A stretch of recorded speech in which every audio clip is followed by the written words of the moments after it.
And hello, welcome back to our Christmas in July 24-hour live stream. We have another amazing guest joining us. Josh Aronovitch is coming to us from where are you from again? So I am in Southern New Jersey. Southern If you New know Jersey. the area, it's about 25 minutes outside of Philadelphia. Okay, I didn't know. I knew we were in Niagara Falls and I knew we were in New Jersey. So I didn't know where you So when you were in New Jersey for Emilio and Daniela's event, that was literally 15 minutes from my house. Oh, wow. Okay, well, that works. Well, welcome. So Good to be here. It's so great to have you here and it's great to see you again. So I want to just get right into it so we can use our time the best. Why don't you just share with people a little bit about what you're doing today? How are you serving today? So I'm what you might call a recovering lawyer. I did law practice for 5 years, private equity, mergers and acquisitions, liked it, didn't love it. And I realized that life is just too short to do something that's not moving the needle to a better world, to do something where you're feeding your wallet, but not your soul. So in 2008, I left law practice for good. And I said, okay, what now? And I guess I had an inspiration to start the Aronovitch coaching experience before I even really knew what coaching was, before coaching was cool and as big as it is now. And I originally wanted to start it as LSAT coaching because I had done that to help pay my way through law school. But I got a no when I asked to license the content of my old boss. So I started with SATs.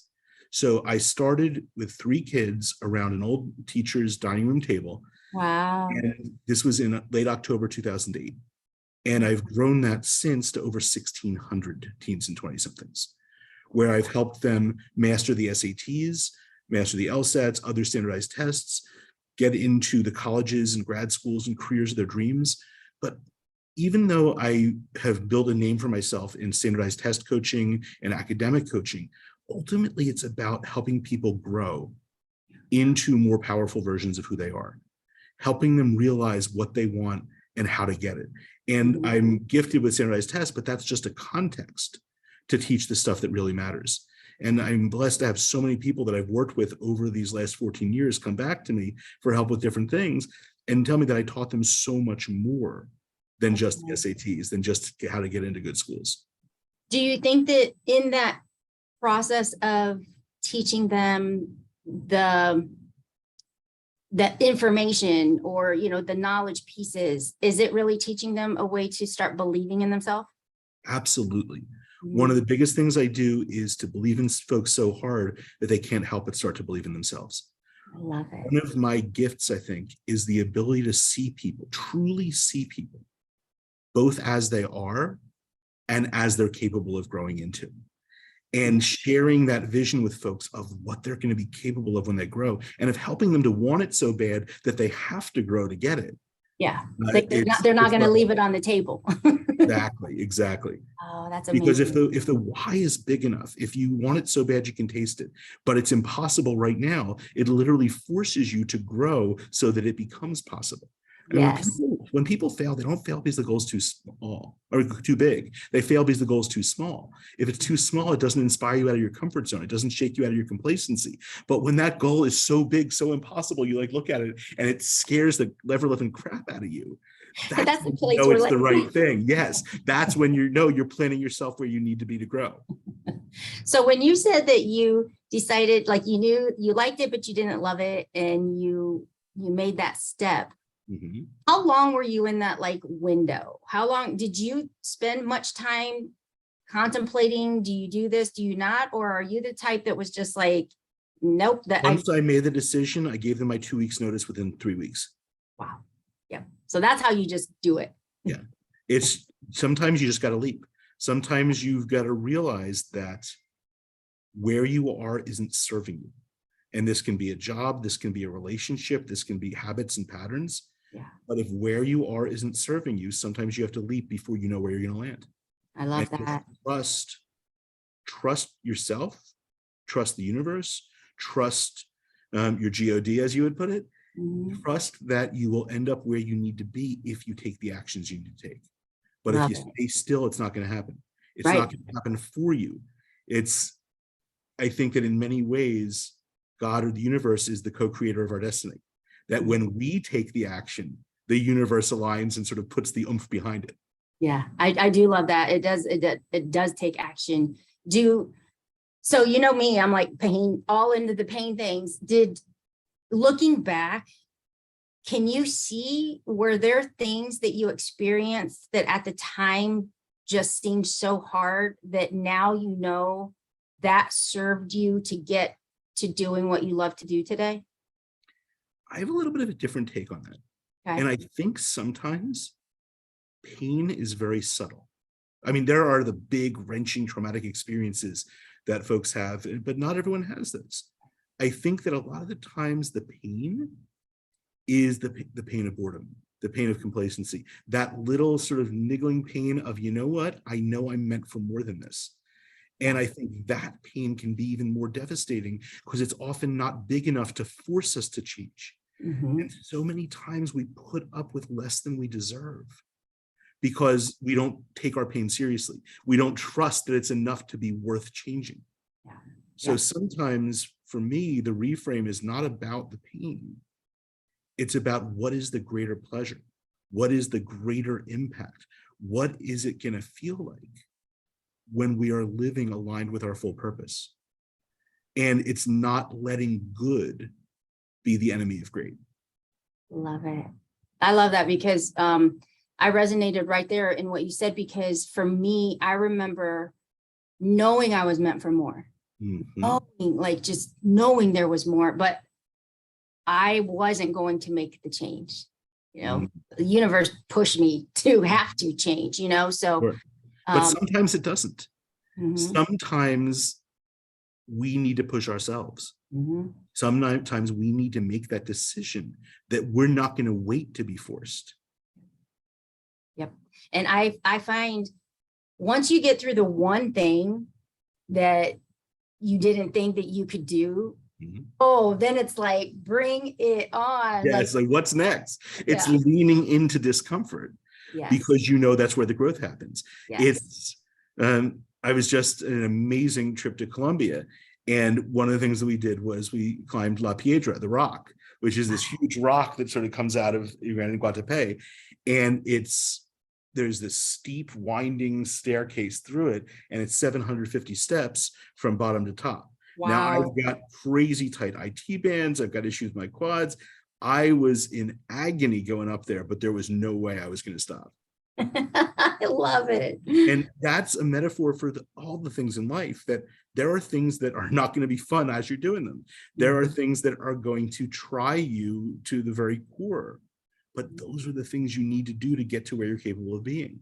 It's a way of, so people talk about surrender to the universe, but surrender isn't passive.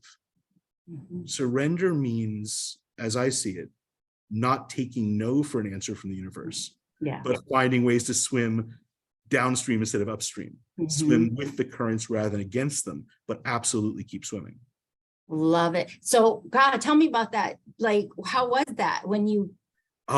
So when I first got up, even before I looked at the view, I just leaned back on my back in the middle of the sort of the top. And there's a great picture of this little girl just looking at me with a quizzical expression as I'm lying there, like, is he alive? And then I got up and I just soaked in the view. And I just stood there with my hands on my heart and just, wow. And that's true of life. I mean, when we get to the different summits in our life, when we conquer the challenges we didn't think we could conquer, it's that moment where we celebrate it, but then we look for that next peak. We look for that next summit. There's always another one, there's always another one. So for you in the work that you do and working, what age, like, is there a specific age bracket that you work with, or does it vary? So the folks that I work with most, I would say probably about 3/4 of my clients, obviously I work with the parents to get the kids, but the kids I work with range from 8th grade through 12th grade. And these are folks at various stages of preparing to either do better in high school or to get into college. And one of the things that I offer with my SAT coaching for the group program is unlimited free repeats. What I realized is the sooner people start, the better they end up doing. Not only because they have more time to grow, but because they're able to approach it with more joy and less stress, because they know they've got as many attempts as they want. So they can come in 8th grade, take the test, see how they do, learn from it, grow from it. And it's like a video game where they keep getting excited to beat the next level. Yeah. So by offering those free repeats, it incentivizes folks to start earlier, so I can build that long-term relationship, help them grow, help them learn, and help them score as high as they're capable of scoring. That's Plus, so it gives them the awesome. opportunity to really get to know how they think, how they learn, and Yeah. help them approach the whole high school experience differently in terms of how they chase their passions, how they dive deeper into the things that light their souls on fire. And that, in addition to the scores, makes them so much more attractive to the top colleges. So, I mean, even just taking that pressure off of like one shot and you're out, or one, I mean, like, because that's not how the world works. it isn't how the world works. It's like, We learn so much from the times that we fall short, and then we Yeah. keep trying. And that's part of what I want to teach, is that mindset of playfulness towards life's challenges, Yeah. rather than letting it stress you out. Yeah. And it's about approaching it and having fun with it. And I think I have so much fun with everything that I do. I try and inculcate that into the students that I work with. Yeah. And then over I love that. so many of those kids that I worked with in high school came back to me in college, like, hey, I'm applying to med school now. I'm applying to law school. I'm applying to business school. So I've gotten good at coaching the GREs, the LSATs, the MCATs. I used to say, I'll teach anything, even if I have to teach it to myself first. I mean, that got me. I love that. Like, everybody take note of that. I'll Yeah. teach anything, even if I have to learn it myself first. Wow. It's fun. So had a student. She's still to this day, my record increased. She went up 550 points on the SATs. And her mom had never gone to college. She was a business owner. So she said, Josh, I need your help. I want you to take us by the hand, get Jeannie into a great school, get her scholarships. I said, absolutely. So I looked at her numbers. She'd gone up 550 on the SAT. She had a 4.0 perfect GPA, but then I looked at her classes. I'm like, she took the easy way out. She took the easier classes because she wanted that grade. That's the death at top schools. Academic rigor is as important. So her mom looked at me and she said, well, Josh, how do we fix this? I said, well, it might be too little too late, but it's worth a try. Here's what I suggest. Even though she already dropped from honors physics down to regular physics, have her take the AP physics test in May and shock the world by getting a 4 or 5 on it without taking the class. She said, great, perfect. She liked the idea. Her daughter liked the idea. And she said, so Josh, you'll teach Jeannie AP physics? Yes. That was my hardest class in high school. It was my 1B in high school.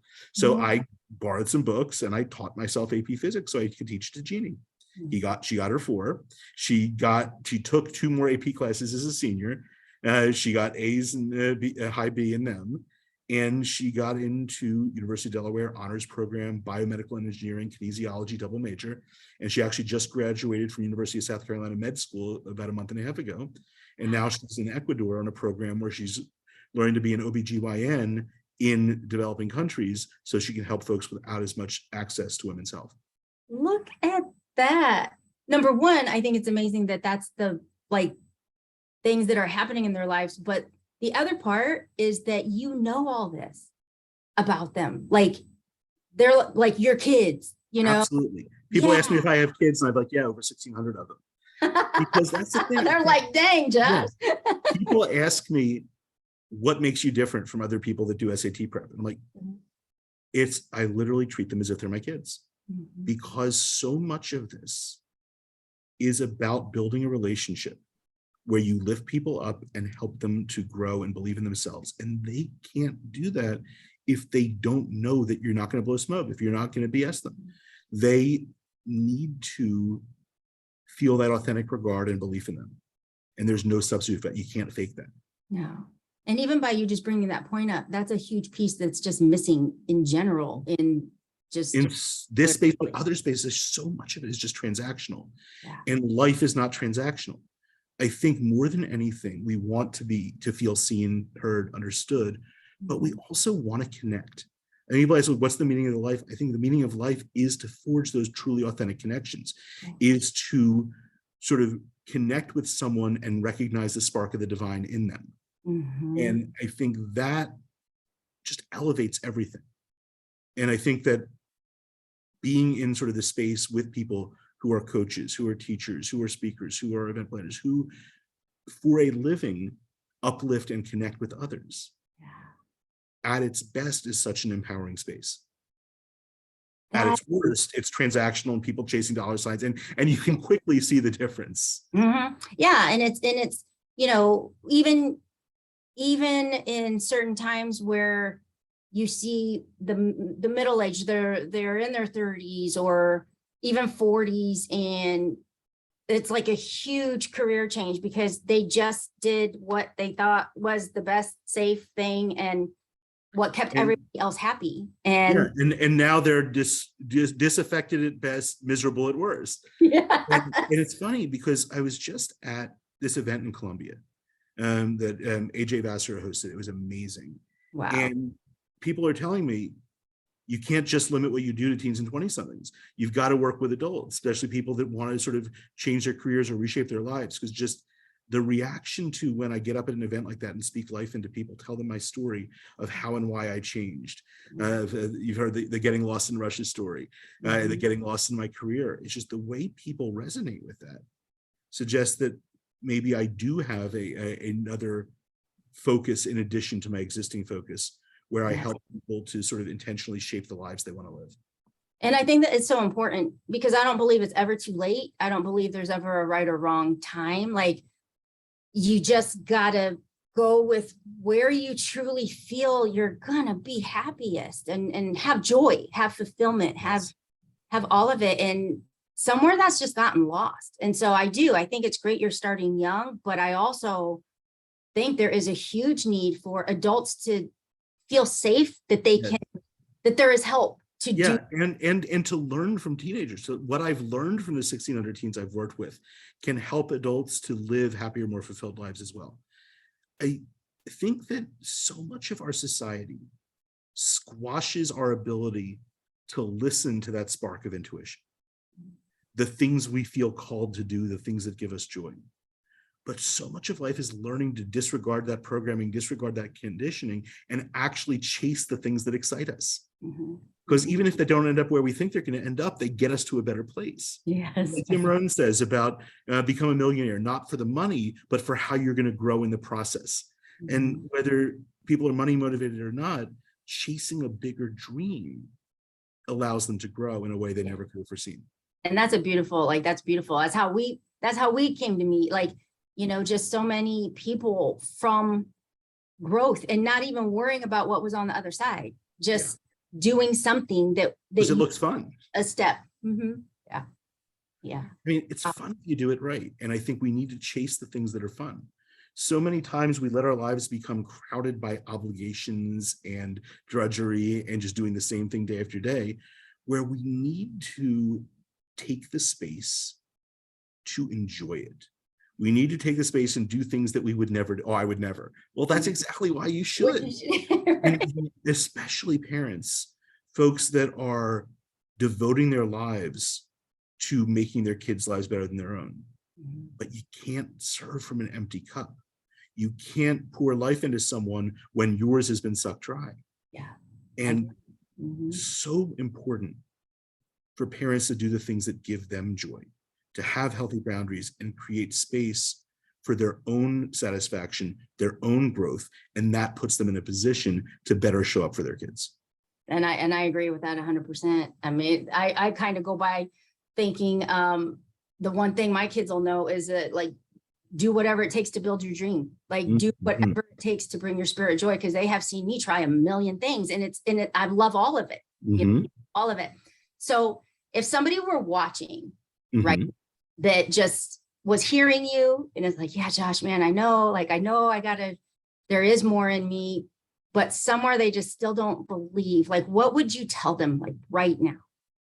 I would tell them, number one, to be radically honest with yourself.